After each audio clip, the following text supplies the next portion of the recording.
जय हिंद दोस्तों, एक बार फिर से आप सभी का शारदेय सर क्लासेस की ओर से हार्दिक स्वागत और अभिनंदन है। एक बार फिर से हम उपस्थित हैं PYQ सीरीज को लेकर। आज फिर से भारतीय संविधान के प्रश्नों पर चर्चा होगी। पहला प्रश्न है, राज्यसभा का पदेन सभापति कौन होता है? राष्ट्रपति, उपराष्ट्रपति, प्रधानमंत्री, लोकसभा के अध्यक्ष। MPCJ 2017 में पूछा गया है, APO 2008 में पूछा गया है। उत्तर है बी, यानी कि उपराष्ट्रपति जो है राज्यसभा का पदेन सभापति होता है।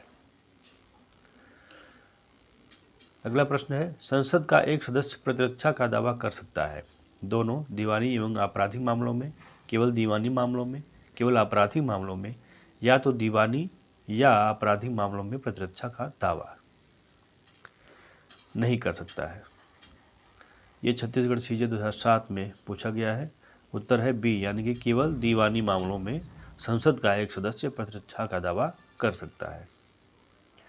सत्रावसान से तात्पर्य है संसद सदस्यों को आमंत्रित करना, लोकसभा के अध्यक्ष को सत्र की बैठक बुलाने के लिए कहना, लोकसभा का विघटन करना, या लोकसभा के सत्र की समाप्ति करना। UPCJ 2013 में पूछा गया है। उत्तर है डी, यानी कि लोकसभा के सत्र की समाप्ति करना। संसद के किसी सदन की एक बैठक करने के लिए आवश्यक सदस्यों की संख्या क्या है? ऑप्शंस हैं, सदन के सदस्यों की कुल संख्या का एक पाँचवां हिस्सा, सदन के सदस्यों की कुल संख्या का एक चौथाई हिस्सा, सदन के सदस्यों की कुल संख्या का एक तिहाई हिस्सा, या सदन के सदस्यों की कुल संख्या का एक 10वां हिस्सा। छत्तीसगढ़ CJ 2015 में पूछा गया है।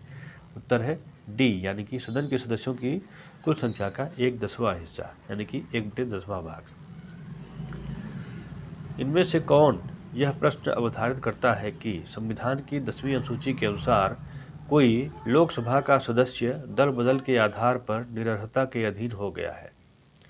लोकसभा अध्यक्ष, भारत का राष्ट्रपति, भारत का निर्वाचन आयोग, संसद द्वारा केवल इन प्रयोजन हेतु गठित एक विशेष समिति। MPSJS प्री परीक्षा 2017 में पूछा गया है इसे। उत्तर है ए आपसे, यानी कि लोकसभा अध्यक्ष। आगे देखते हैं, निम्न में से कौन संसद सदस्यों की निरर्हता के प्रश्न पर निर्णय करेगा? ऑप्शंस है, सदनों के अध्यक्ष या सभापति, निर्वाचन आयोग की राय के अनुसार राष्ट्रपति, केवल राष्ट्रपति, या उच्चतम न्यायालय। MPAPO 1997 में पूछा गया है। उत्तर है बी, यानी कि निर्वाचन आयोग की राय के अनुसार राष्ट्रपति जो है संसद सदस्यों की निरर्हता के प्रश्न पर निर्णय करेगा। संविधान के किस अनुच्छेद के अंतर्गत संसद के किसी सदस्य की अयोग्यता के संबंध में राष्ट्रपति निर्वाचन आयोग की राय मानने को बाध्य है? अनुच्छेद 101, अनुच्छेद 102, अनुच्छेद 103, अनुच्छेद 104। यूपी लोअर 2002 में पूछा गया है। उत्तर है सी, यानी कि अनुच्छेद 103 के अंतर्गत संसद के किसी सदस्य की अयोग्यता के संबंध में राष्ट्रपति निर्वाचन आयोग की राय मानने को बाध्य है।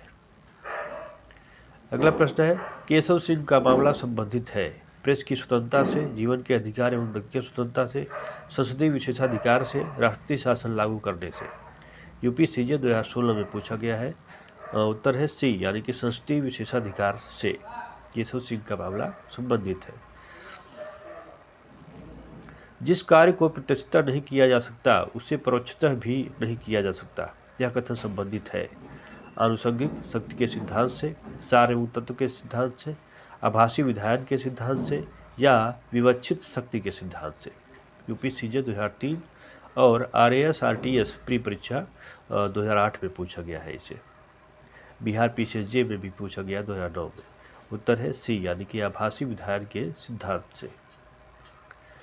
यदि कोई कार्य संविधान के अधिकारों के बाहर किया जाए तो उसे कहा जाएगा सर्वसम्मत, अधिकारातीत, अधिकारांतर्गत, शक्ति पतास्त। उत्तर है बी ऑप्शन, यानी कि अधिकारातीत कहा जाएगा। UPPC 1993 में पूछा गया है।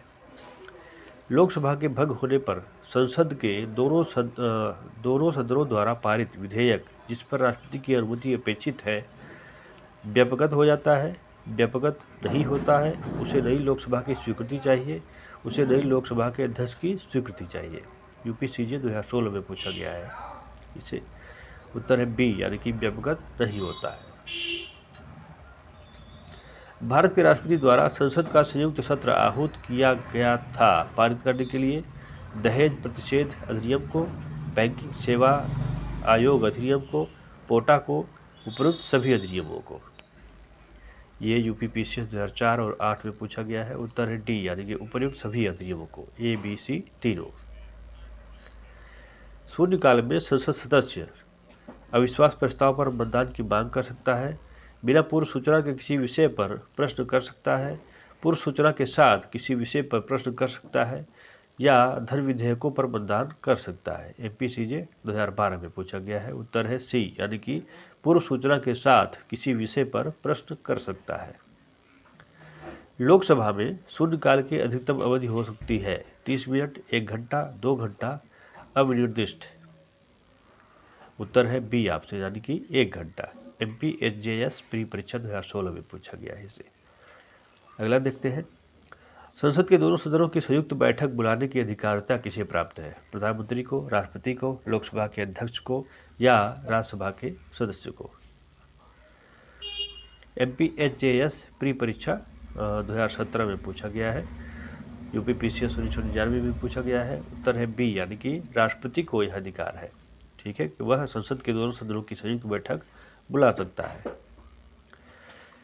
गतिरोध की अवस्था में निम्नांकित को पारित करने हेतु संसद के दोनों सदनों की संयुक्त बैठक आवश्यक है। ऑप्शन से संविधान संशोधन विधेयक, धन विधेयक, राष्ट्रपति पर महाभियोग का संकल्प, उपरोक्त में से कोई नहीं। यूपीपीसीएस 1998। उत्तर है डी उपरोक्त में से कोई नहीं। सामान्यतः जो है सामान्य विधेयक या साधारण विधेयक पर गतिरोध की अवस्था में संसद के दोनों सदनों की संयुक्त बैठक बुलाई जाती है। धन विधेयक कहाँ से उद्भूत होता है? केवल लोकसभा, केवल राज्यसभा, दोनों सदनों में साथ साथ, दोनों सदनों के संयुक्त अधिवेशन में? एमपीसीजे 2017 में पूछा गया है। उत्तर है ए ऑप्शन यानी कि केवल लोकसभा। जब एक विधेयक पर संसद के दोनों सदनों में मतभेद उत्पन्न हो गया हो तो यह मतभेद किसके द्वारा दूर किया जाता है? दोनों सदनों की संयुक्त बैठक द्वारा, भारत के राष्ट्रपति द्वारा, भारत के प्रधानमंत्री द्वारा, विशेष समिति द्वारा? यूपीसीजे 2006 में पूछा गया है। उत्तर है ए यानी कि दोनों सदनों की संयुक्त बैठक द्वारा। गतिरोध की स्थिति में कौन सा विधेयक उसको पारित किए जाने के संबंध में संसद के दोनों सदनों की संयुक्त बैठक का उपबंध करता है? सामान्य विधेयक, धन विधेयक, वित्त विधेयक, या कराधान विधेयक? एमपीएचजेएस प्री परीक्षा 2017 और 16 में पूछा गया है इसे। उत्तर है ए यानी कि सामान्य या साधारण विधेयक।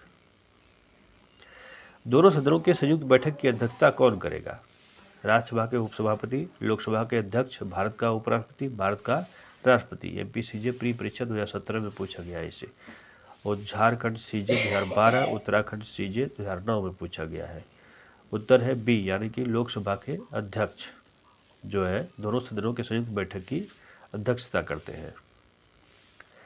राज्यसभा को लोकसभा के समतुल्य शक्ति नहीं प्राप्त है। किस संदर्भ में?